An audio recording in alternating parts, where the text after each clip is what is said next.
দেখা গেল আপনার একটা ছোট মোটর আছে।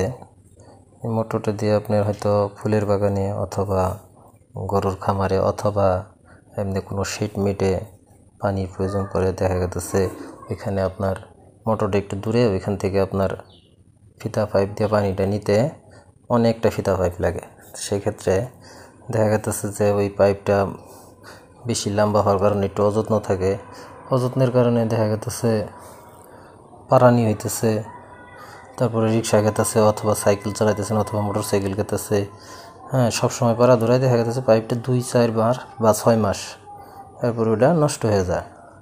তখন এখানে আপনি কি করবেন, এরকম করবেন, দেখা গেছে যে আপনি এখান থেকে ফুলের বাগান অথবা গরুর শেডের বা মুরগির শেডের কাছাকাছি আপনি একটা পাইপ দিয়ে, থ্রেড পাইপ দিয়ে লাইনটা টাইনা নিলেন। টাইনা নেওয়ার পরে যতটুকু আপনার না হইলেই না হয় অতটুকু পাইপ আপনি লুজ পাইপ ব্যবহার করবেন।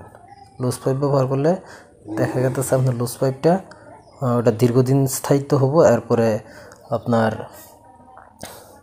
ওই পাইপটা সচরাচর নষ্ট হবো না। হয়তো 2 টাকা প্রথমে থ্রেড পাইপ কিনতে গেলে হয়তো বেশি খরচ হবো, কিন্তু খরচ হলেও দেখবেন 6 মাস পরে পরে চেঞ্জ করার জন্যে আপনার একটু এটা একবার লাগাই নিলে খরচটা আপনার অনেকটা সাশ্রয়ী হবে।